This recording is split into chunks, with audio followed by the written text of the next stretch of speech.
So, hello everyone, a very warm welcome to all our viewers joining us today for another insightful edition of the Productivity League talk show, proudly hosted by V360.ai. I'm Dr. Archana, head of HR here, and your moderator for today's exciting conversation. Our topic for today's session is HR Tech Stack 2025 must have tools for future ready teams. So, dives into a space that's evolving faster than ever. So, from AI driven hiring to empower employee experience platforms and smart analytics, the way we build and manage our workforce is being redefined every day nowadays. So, it's like an organization gear up for the future of the work. The right tech stack isn't just a support function, but I would say that it's becoming a strategic driver of the growth, agility, and the culture. So, today we'll explore what tools are essential, how to evaluate them, and how HR leaders can ensure seamless adoption across the teams. So, I'm absolutely thrilled to be joined by the incredible panel of experts who brings diverse perspectives from across the HR tech ecosystem. So I would like to welcome Sam. Sam is a CHRO with Illumine-i.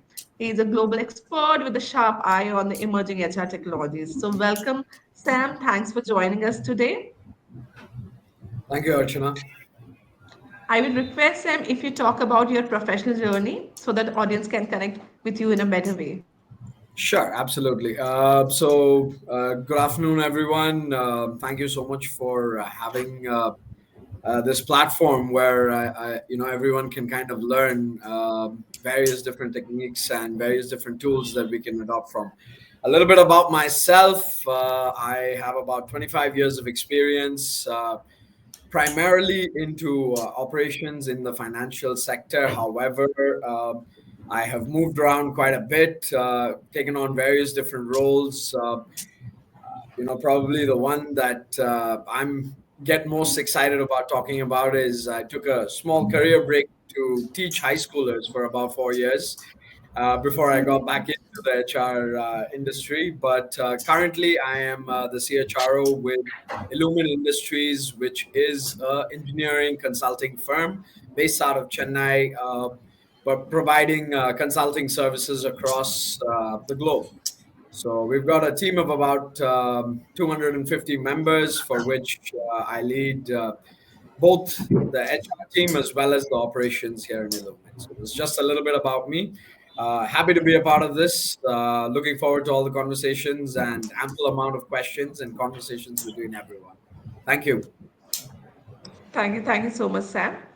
Our next panelist is Mr. Chetan. Mr. Chetan is a human resource manager at the Shravas Technology. He's a seasoned voice in the workplace transformation and digital adoption.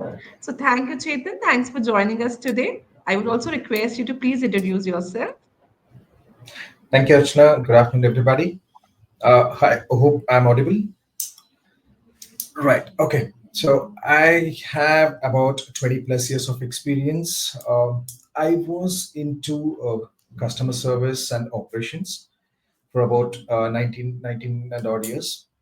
Then even I took a break for my personal reasons, and I've come back with corporate experiences, and I've joined the HR now, and I'm continuing in a field of IT, and we are basically into testing. Well, that's an end-to-end testing where we do all performance testings, and in any kind of testings we take care of it. So yeah, that's a small introduction about me, and thank you for giving me the opportunity to talk here. Thank you Thanks. so much. Thank you so much, Chetan. Now, the next panelist is Mr. Dillip. Dillip is a senior HR and operations leader at DNEG, known for his strategic lens on the people, practice, and the systems. So, welcome, Dillip. I would also request you to please introduce yourself. Thank you, Archana. So, good afternoon, everyone. So, myself, Dillip Kumar, currently working as an HR manager at DNEG. I have almost 15 years of experience in my core strength lies with talent management, performance system, and total rewards. And main will be the HR tech transformation. And I'm happy to be part of this group and looking forward for more productive discussion. Thank you so much. Thank you so much, Dillip, for joining us today. Next speaker in the line is Mr. Venkatesh. Mr. Venkatesh is a head HR at Aster DM Healthcare, who has consistently been at the forefront of the innovation in HR operations. So, thank you, Venkatesh, for joining us today. I would also request you to please introduce yourself. Thank you, Dr. Archana. So I basically come with various background. I come with the retail industry, e-commerce, healthcare, and also real estate. So I have almost 15 years of work experience. Prior to this, I was completely into learning and development. I was heading a learning and development, and then I moved into new role as an head HR for Aster Prime Hospital. And presently, I'm taking care of entire one unit. And Aster DM Healthcare is one of the health sector which we are present almost in 19. We have around 19 hospitals in India, and we are also going to grow a lot. And yes, that's about me. And thank you for inviting me on this. I think the discussion is going to be good to get, like, I also will be learning a lot of new things and giving my inputs, like what exactly happens at the front end. Thank you so much. Thank you. Thank you so much, Venkatesh. Thank you, all the speakers. Thanks for joining us today. That's wonderful having you all with us for today's conversation. So let's deep dive into today's conversation. So, Sam, I would like to start with you. So, I mean, we have seen that with the time, a lot of things have been changed or evolved at the workplace. So, what is your perspective on with the, with the AI driven tools becoming the mainstream in the hiring, where the innovations are redefining the tech recruitment in maybe we can say in last few years and in the growing or maybe in the future also. A lot of AI tools people are using at the time of hiring. So how they are shaping and how they are helping the HR team and what would be the future of that?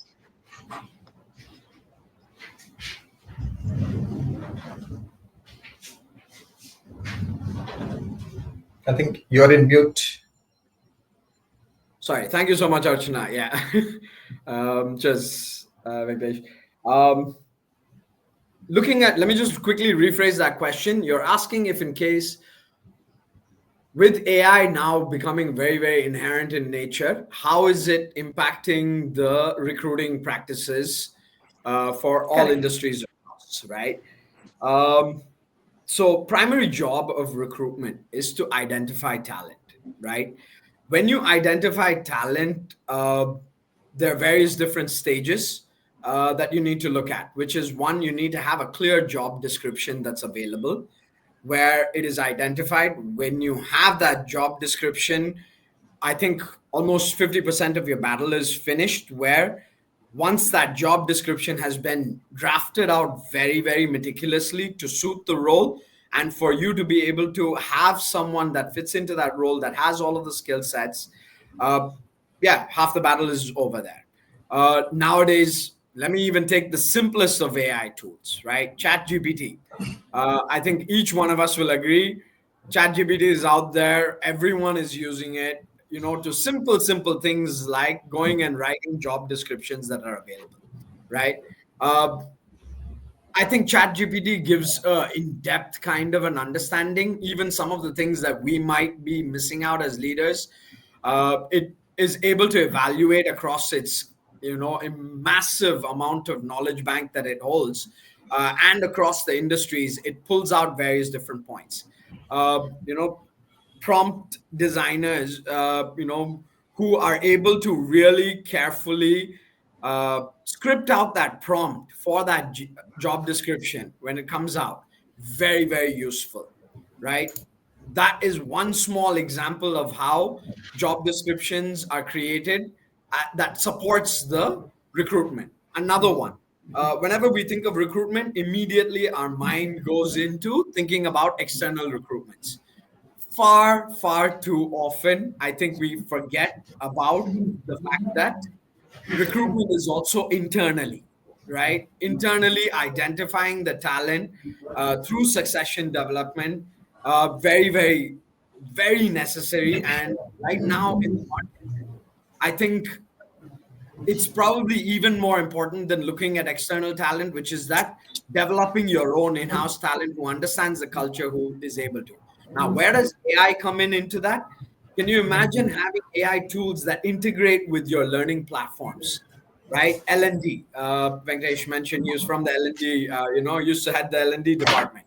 You know that having your L&D team and keeping track of the progress of everyone's learning on a continuous basis, right, is so important, which gives the internally you get to understand where your succession planning is, where your future leaders are coming from, using your 9 box grid on a monthly basis to understand how are people progressing up the learning.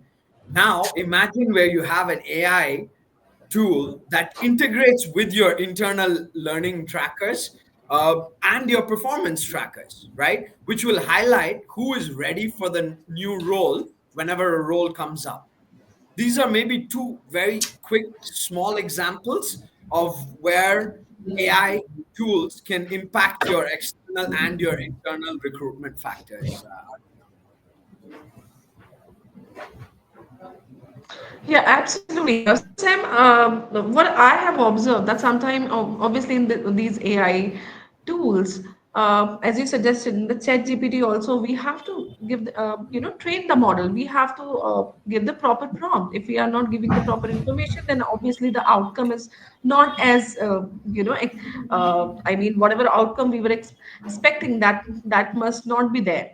So, if you would like to suggest something to our, viewers, that what kind of cautious, how they should, train the model, or how, what kind of a, do and don'ts they have to follow while using the AI tools in the recruitment.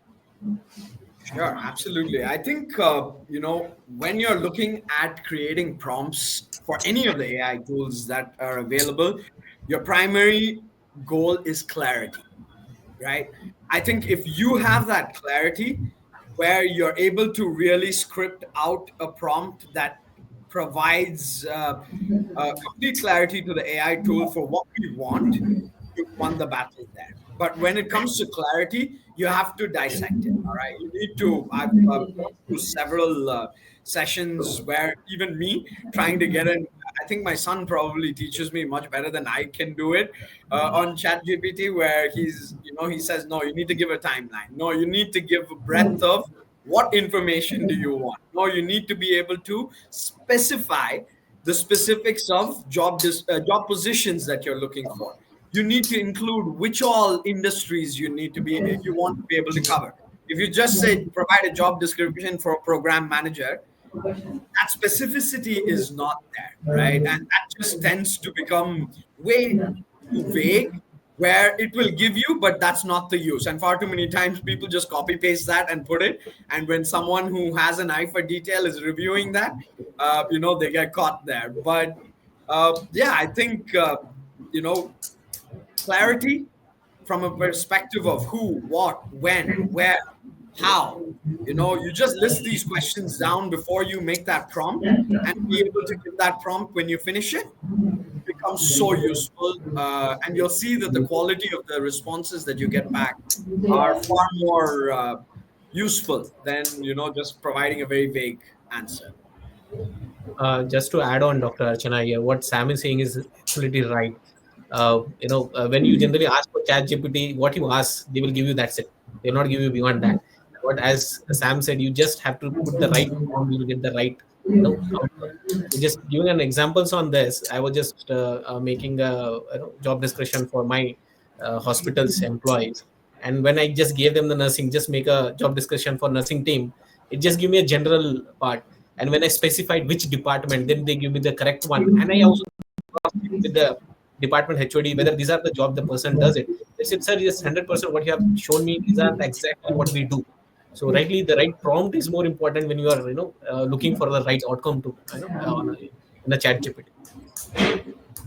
Definitely, definitely. So if you are, I would like to summarize is that the clarity is required, and all the information, necessary information should be mentioned. Then only you can get the proper outcome. Otherwise, there will be, obviously, you can find a lot of gaps in the AI tool also.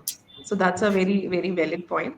So my next question is for Dilip. So Dilip, Nowadays, I mean, what we are observing that a post-COVID, the hybrid work culture or hybrid work models are evolving like anything.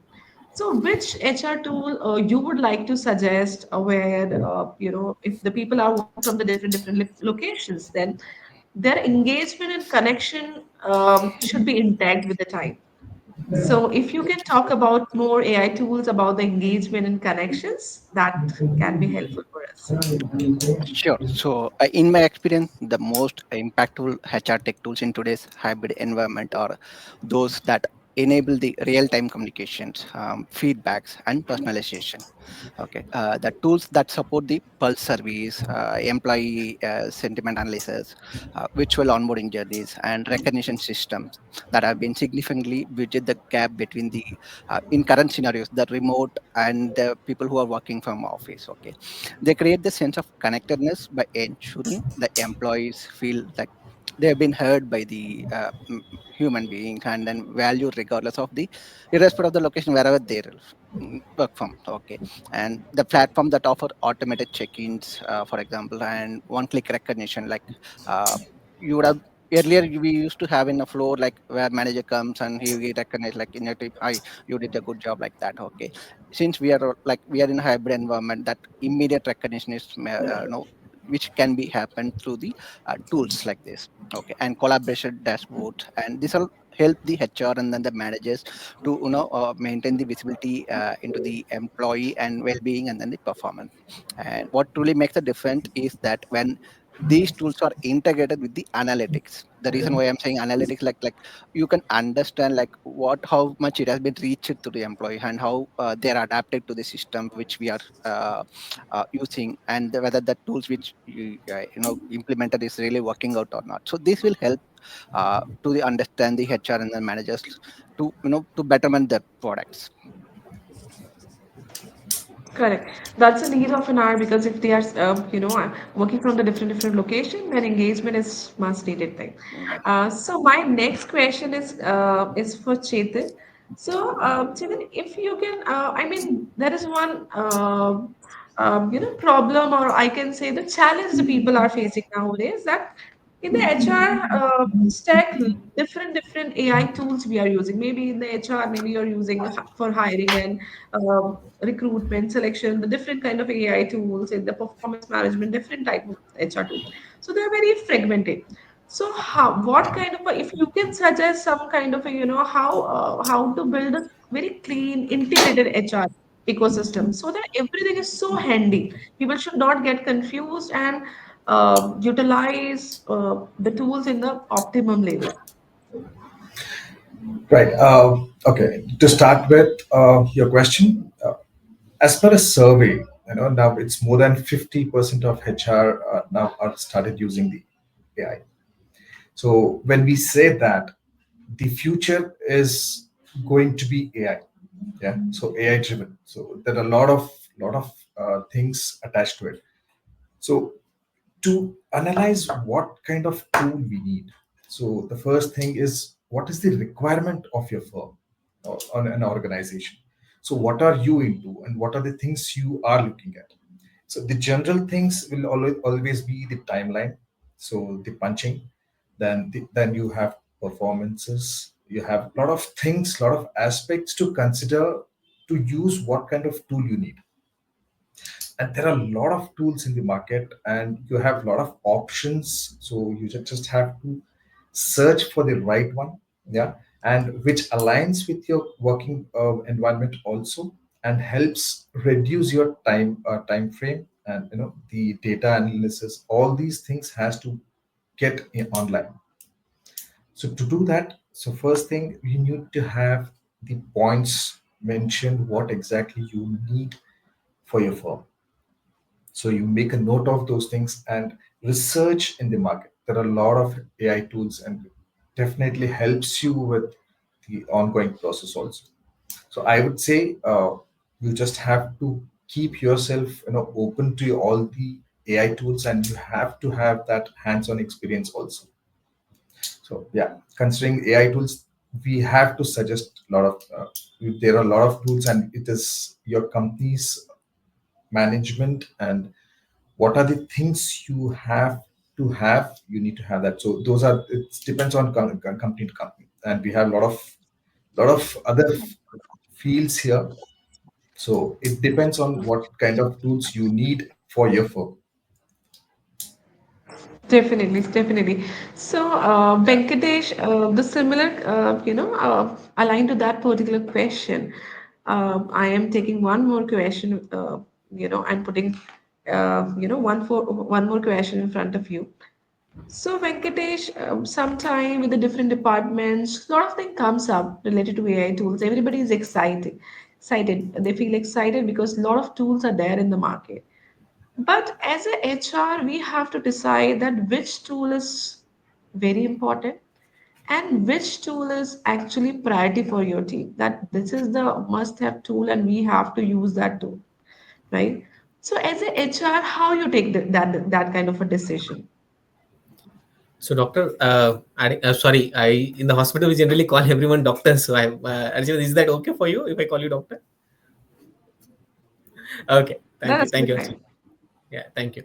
So, doctor, generally, as rightly Chetan said, it depends upon the vertical or the which segment of business you are into. Okay. Now, I am completely into the hospital. For my requirement is different. I look for such a tool where it gives me a lot of prompt. Okay, a lot of things which I need to complete in the coming days. Now, example, if I say I will be looking, if particularly for my department or for an healthcare industry, if you want to say me, I'll be looking for such a tools which gives me each and everything which is on in a place and reduce my paperwork. Okay, now from the time of joining, okay, the doctor has to put his entire details, the registration certificate, okay, and the renewal of the registration certificate and all those things. And also apart from their attendance, the leaves and everything, the doctors has the separate leaves that we have. So completely depends upon the sector or the that you're working on, sorry, the working on the sector, and also what they are major into, what they are looking into. Now if you ask my challenges, I have separate different challenges in the healthcare sector compared to real estate. The challenges may be different over there. Okay, so keeping that in mind, which is going to fix up, which is going to give you a outcome in a positive way, which will reduce your paperwork and also manpower, and the result comes accurately. That may be the if anyone is planning to have an AI in the place, and they have to check what is their requirement and they have to take it up. That I can say for you.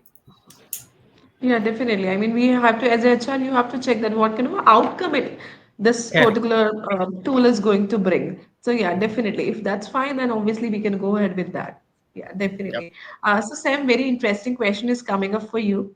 So the question is that sometime like when it's AI driven era, a lot of AI tools we are using in the recruitment selection also, but that personal touch is missing somewhere. If we are so much into AI and using the virtual, doing the virtual conversation, or maybe any AI tool is taking the interview, that personal touch is missing. And sometimes, obviously, it can lead to disaster also. So, what is your say here while using we as HR, we have to use the AI tools to smoothen the process, to fasten the process. But how to manage that particular gap? Absolutely. So, I think sometimes, we get into a very fearful kind of mindset where, oh, AI has come, which means that humans are completely out of the picture.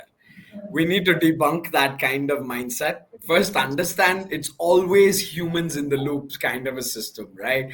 We are not, we control AI, right? At least for the time being. Who knows when Terminator kind of a scenario happens where it takes over. But for the time being, we're the ones who control AI. We need to figure out at what stage, right? So, uh, term it something like this: humans in the loop, all right? Which means there are continuous loops of various activities that happen. Where are the areas that humans should get involved?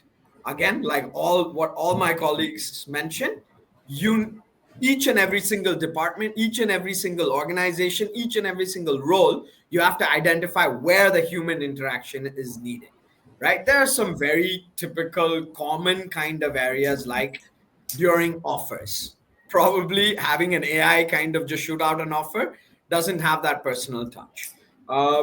Having discussions on whether that recruitment, the candidate is a culture fit for the organization.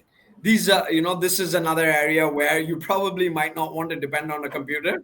You might want to choose what kind of person fits in for that particular, right? Uh, Interview debriefs of, hey, this went well, this is areas where maybe we didn't quite see eye to eye. You're great, but maybe not for the role that we're looking for. These debriefs, these discussions, these are areas where maybe the human in the loop makes a lot more sense than just having an AI can come in when, let's say, a welcome email needs to get shot out. If there's a content based check-in that we need to give, hey, you know what, this is some of the content that we would love for you to review before you join us. Keeping candidates informed of where you are at the stage. AI can kind of keep people updated when it's very, very technical and uh, very repetitive kind of acts. But without a doubt, Archana, for me, sometimes I think AI is sometimes too overhyped. I am someone who personally loves the human touch aspect of, my recruiters being able to give someone a call and say, hey, you got 2 days left. We're so looking forward to joining you. The same thing in the same sentence over an email just doesn't have the same impact. So use AI, but know exactly where in that loop of activities humans must interact. That's a careful thing, both the leadership team and everyone down to the level of, the recruiters should know very carefully. That's just for recruitment. But let's say even in the other aspects of HR as well, for existing employees, can you imagine if I just gave the rating and your bonus by stating, here's a letter, that's it, and the letter comes to your email automatically without having any discussions? That's just chaos in the making, right? We're just going to set ourselves up for complete and utter failure if we start doing that. My advice or my humble submission would be, keep identifying where humans are needed in that loop. If it's needed, bloody hell, make them in every aspect of the loop if you want to do it, but use AI to support them for all the repetitive tasks, Arjun. Yeah, definitely, definitely. Very rightly said by you or narrated by you, Sam, that obviously that should be a support. That should help us. That should be, we should use that particular tool as a support function, not as a primary responsibility given to the AI. Then obviously that particular human touch will be missing. So human looping the human at every step is very important. And sometime when you have to observe that the whether the person is culturally fit or not, so that is one thing which is human to human interaction. Only that can resolve that particular thing. So yeah, that this is the wonderful advice by you. My next question is coming for Dilip. So Dilip ji, what kind of tech tool you think that every HR leader should invent to improve the retention and morale of the employees? If you take my opinion, like every HR leader should consider the investing in the majorly on the performance and development platforms. Okay, and that integrates the real-time feedback, as Sam rightly said. Like instead of sending one email to them saying that, hey, your rating is this and your numbers are this. Okay, that will not really give you the retainership with the employees. Okay, they feel that, okay, machine is sending something to me and I'm getting rated by machine. It's not be valued by the employee. So one thing is performance management, and the next thing will be the career pathing, as rightly said Venkatesh, who use the L&D tools, okay, which gives the employee a clear path that where I am now and where we'll be heading in the next 2 to 3 years down the line. Okay, and what are the various opportunities you can, I don't know, show them to the career path, like if there are any cross opening, cross cultural sites opening or anything, like I'm rightly in some other department and how I can climb the ladder fastly. Okay, is there any way? So those kind of career paths you should able to show them in a way where they can easily find out. Okay, instead of reaching out to their manager and the manager will come and say, no, no, wait, let when the open question is open from the other location and also. So there are hidden factors. Okay, but where if you go through the AI, the employees will have a handy with them, like how where they want to be in the next down the line 5 years and all. Okay, and the another major one will be the recognition tools, like immediate recognition, because nowadays nobody will wait for the year to know where they are standing right now. Okay, if you have that tool like which will give the peer-to-peer ratings, immediate recognitions and all. Okay, they these tools will boost the morale of the employees. Yeah, definitely. So a lot of tools are there, and we should always use those tools and in the different segment for retention purposes, so that the employee knows and they should be able to track that particular performance. Yes. So Archana, if Chetan, I can my just, yeah. sorry, just before we go on to that, one very, if I can just add on very quickly, one key area where there's a huge impact, right, from AI tools within HR focus areas is definitely L&D, right? Learning and development now, gone are the days where textbooks are there, right? And it is limited knowledge and it is temporary knowledge. Now, knowledge is forever changing, right? And what we learned in school is probably not probably, definitely not what our kids are learning.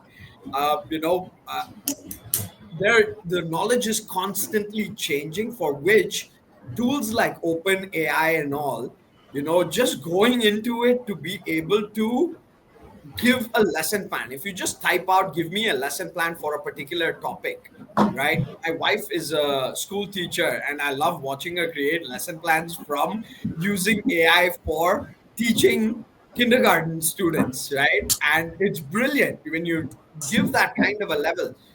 In engineering or in medical or in IT firms or in financial, when you list out that particular role and say create a lesson plan that can be learned in 1 day, that can be learned in 1 week, that can be learned over a period of 1 month, it gives you wonderful amount of knowledge, right? It's like the web, but in a concise format where it's it narrows it down, right? Unlike Google and all, which can give you suggestive modes, this narrows down your learning. And everyone in the thing, if you make your L&D tools very open, people to be able to interact and get these learnings on a daily basis, it opens them up to a whole world of learning, and it creates a culture in your organization where you are focused on people upskilling themselves consistently. And you don't have to necessarily have one trainer who is a know-it-all, which is impossible, to be able to guide you, right? You have something that is readily available to be used. So maybe that's an area where it can definitely make an impact. And I would like to add one more point to with Sam what right said. Like see earlier, like the days which we gave up, like once he entered into a particular field, he will end up his tenure with ending in the same career field. Okay, nowadays people are not trying to looking to change, try the different verticals. Like, for example, if I join in an HR, okay, down the line I don't want to be retired in HR. I may be want to be tried in the financial or somewhat software and all. Okay, so this and all can be possible only through these kind of tools only. Okay, because that trend is changing nowadays. Okay, people don't want to go only in the same department where they joined. Okay, they want to try what are the other areas. Okay, which will give them a quick career path, career upskilling and all. Okay, so that and all can be possible only through this AI right now. Okay, where they can explore what are the new career paths available to them, and how they can utilize the available tools. Okay, that's the responsibility of the employers right now. Like to give them the diverse platform where what they want to be, let them choose. Okay, we have to be just guide them. There are the parts available. You can choose whichever app to you. Correct, correct. We can evaluate, as per the requirement. That's very true. So Chetan, my next question is for you. So sometime it is obviously, a lot of debate goes on which technology or tools we have to adopt, or we should remain with the existing ecosystem.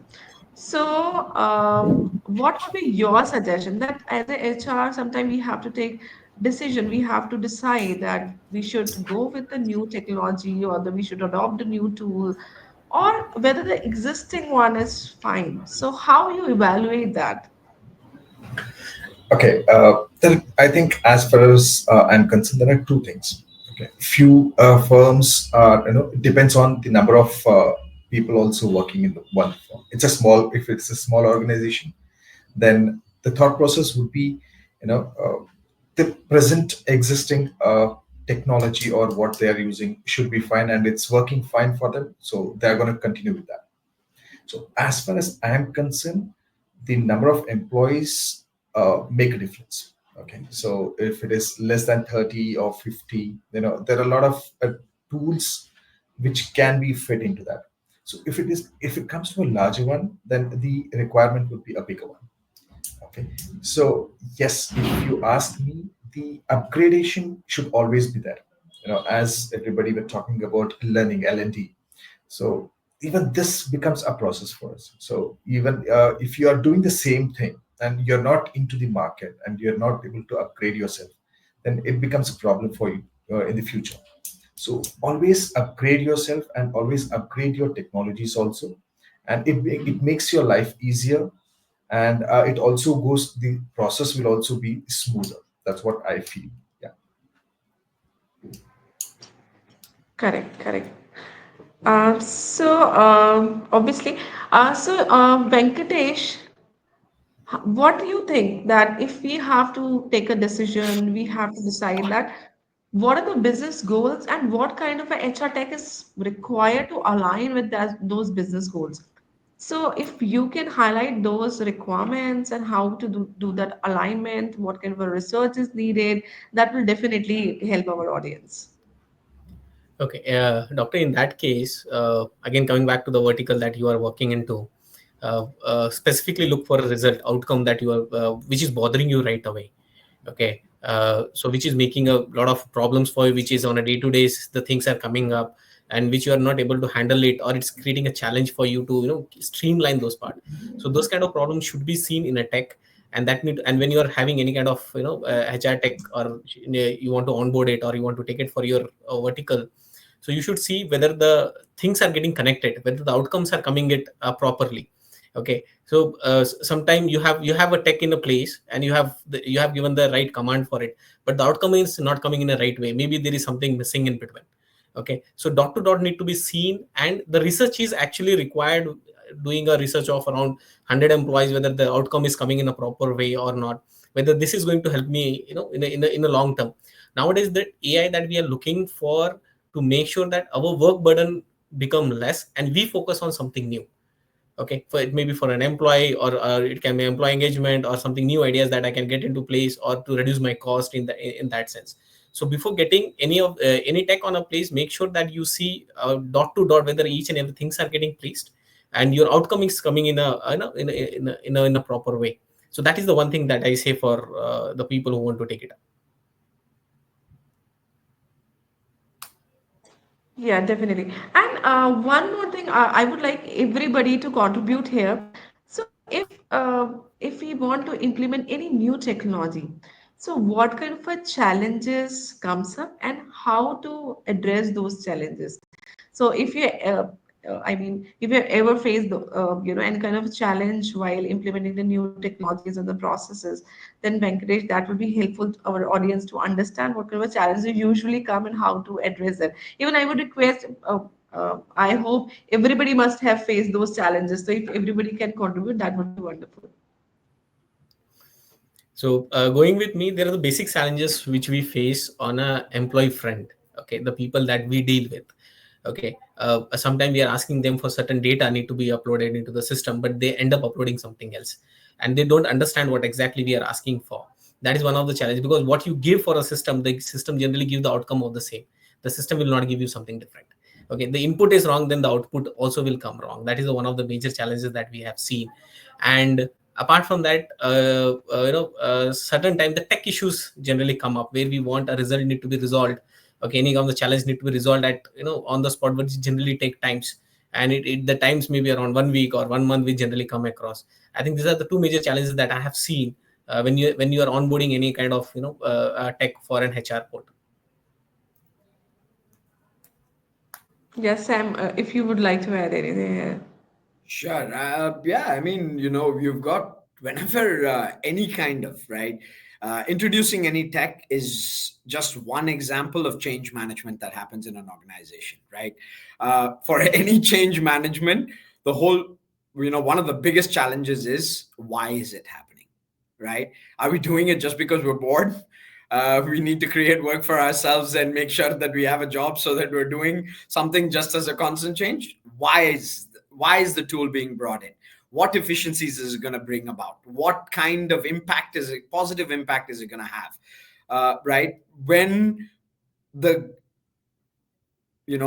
bigger population understands the why behind anything, I think you've again, you've got a much better grip on implementation. But if it's just rolled out without helping people understand why, it is a very, very massive challenge that you're going to face when it's coming down.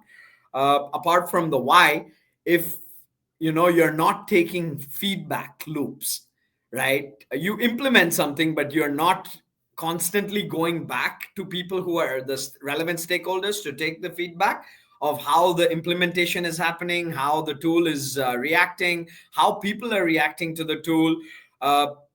If you don't take that feedback and implement it and go back and take necessary actions, again, yet another massive challenge that you're going to continuously face during the implementation phase. Let me just maybe stick to these two, but there are ample amount when it comes to implementing a new technology. I think a lot of us have gone through that at some phase or the other, whether we are been the ones implementing or it's been implemented on us. We face a lot of these challenges. Adding to Sam what he's rightly trying to say. Sometime when a tech is designing any kind of program, he always keep in mind saying like this is what it should be. But what I suggest, like, he should keep a end user in a mind, how the person may use this. Okay, what are the wordings or any of the abbreviations or acronym, whether I should use, not to use. If keeping that in mind, it is made in user friendly, I think most of your things get resolved. And that is one of the challenge that we face when it comes to across. Giving to an example for it, certain data is asked and people are still confused कि ये पूछ क्या रहा है, what I have to update in this. Okay, that is what comes across, and they generally literally end up calling us and saying, sir, यहाँ पे कुछ data मांग रहा है, समझ में नहीं आ रहा है, ये क्या देना है यहाँ पे. That is one thing. I'd like to add a Correct, few correct. points on my end. Okay, see, Yeah. the first major challenge which you will get it is from your stakeholders. Okay, whenever before implementing the any new tools or any product you are selecting, no? First thing is like you have to get acceptance from the stakeholder. You have to let them know what are the benefits this tool can bring into our organization and how it can help us to improve the existing system. Okay, and to that first we have to understand how the system, what is the current system which we are in right now, and what are the pain points which we are having currently, and we have to analyze. Do not go with the product which is trending right now and just buy in and give it to the team and let get it work on it. Okay, it's not a right way. Okay, because the product would be trending because there are some other industry would have been adapted to that, but you have to analyze first that whether it will fit to your requirement. Okay, the product which you are looking may not be that much popular or trending, but definitely will solve your problem more than that. Okay, so analyze that requirement first and understand, then only you can able to convince your stakeholder, yes, this product definitely will solve your problem, these are the pain areas and it is addressing those areas. Okay, this one you can, first thing is you have to buy out the stakeholders. Second thing is, as rightly Venkatesh said, you have to keep your end users in your mind. Okay, the stakeholders would be definitely in a higher position, they know how to use technologies, but when down the line if you're looking into the employees, okay, you have to have your that what are the how the employee crowd you have, like how much they are already been into the technologies. Okay, if you have a crowd of employees like who not use much technologies, then what are the technology you bring in definitely will not have much present to them, because see, you will have an automatic check-ins or any fingerprint check-in or from mobile check-in and all. Okay, for that, whether the team which you have has adaptive knowledge to adapt to that. Without analyzing this, if you bring any tools, definitely it will be a failure to you. Yeah, definitely. We have to see that which tool is required, and obviously the proper analysis should be done before implementing that. Sam, I would also like you to add on about, while we are choosing any tool, maybe I mean, sometimes we choose a tool in the recruitment that for maybe for the predictive analysis, or just to understand that skill matching platform where you can upload the resumes and it matches the skill set, and then we can maybe shortlist the resume based on the suggestion of the tool. So, what would be your suggestion here? What kind of a predictive analysis or the skill matching platform we should use, and uh, what is your say on that? That whether these platforms are useful, whether they should be part of the recruitment strategy, or we should avoid using those.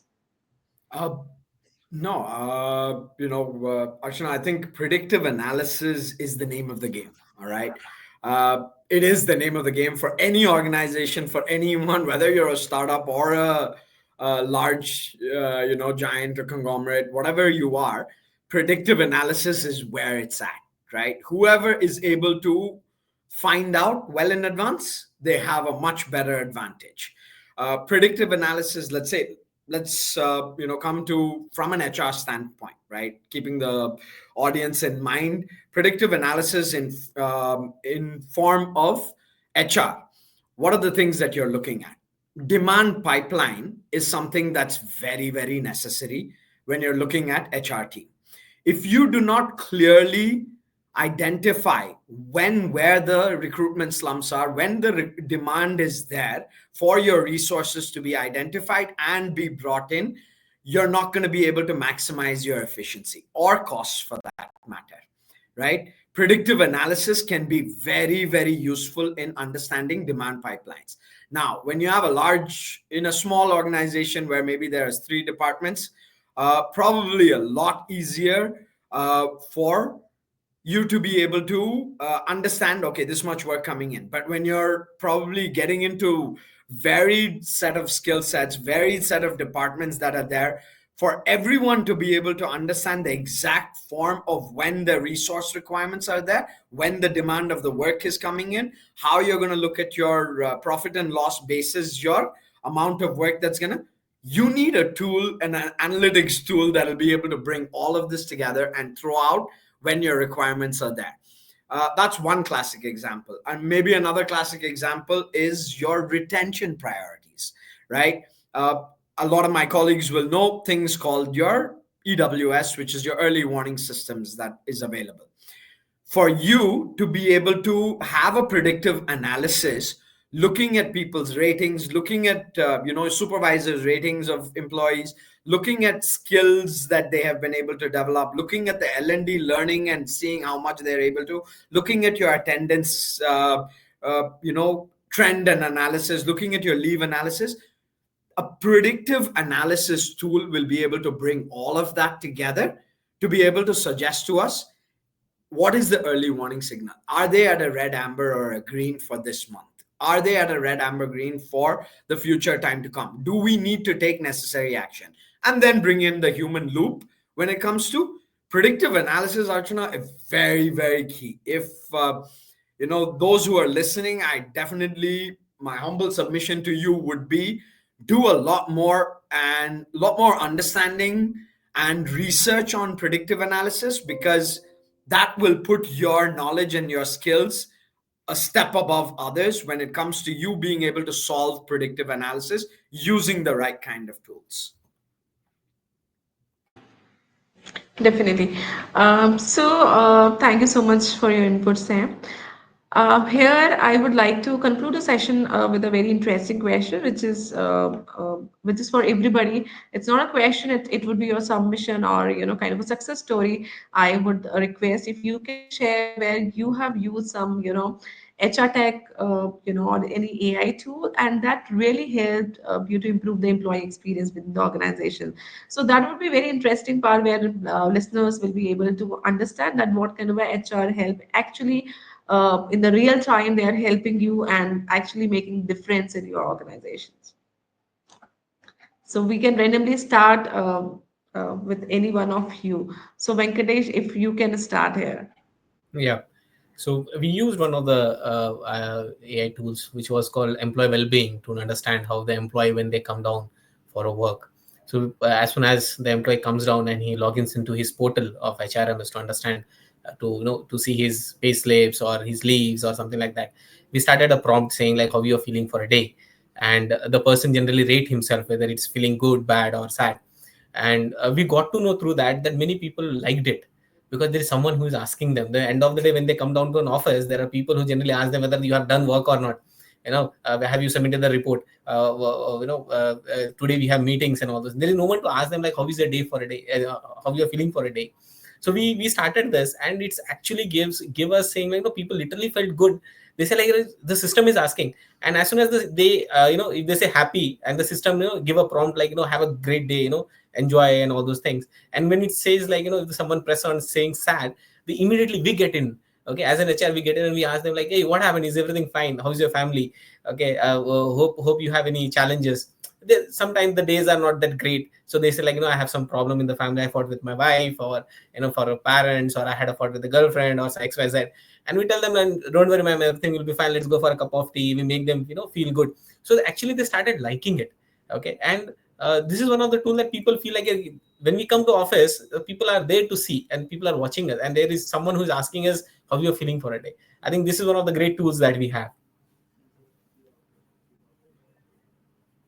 Yeah, that's wonderful. I've also heard about the moodometer. That's that talks about your mood, so that employee when they start their day, they can mention about their moods, and accordingly we can see, and we can see the pattern also, that who are the employee who are always happy, cheerful, creating the difference at the workplace. And sometimes people are coming with the sad mindset, so we have to boost them. Yeah, so we have to boost their moral to work definitely. So thank you so much, Venkatesh. That was interesting.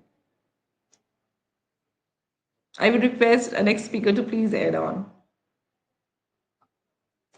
I'd like to add on one more tool, that the immediate recognition tool, that where getting recognition from the same team member. Okay, so that will help morale the team member. See, praising from the outside team member is different, but when you get the recognition from immediate team member, you feel like the employee feel very much valued in that.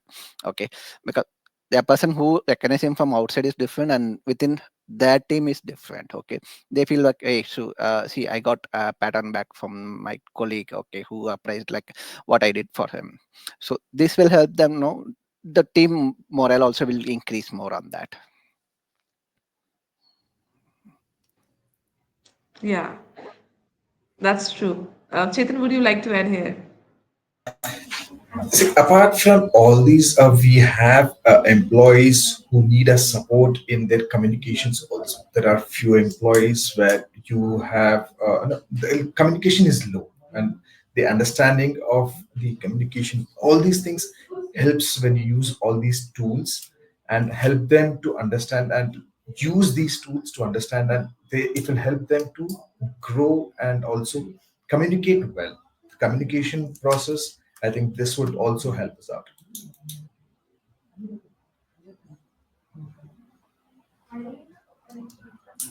Lovely.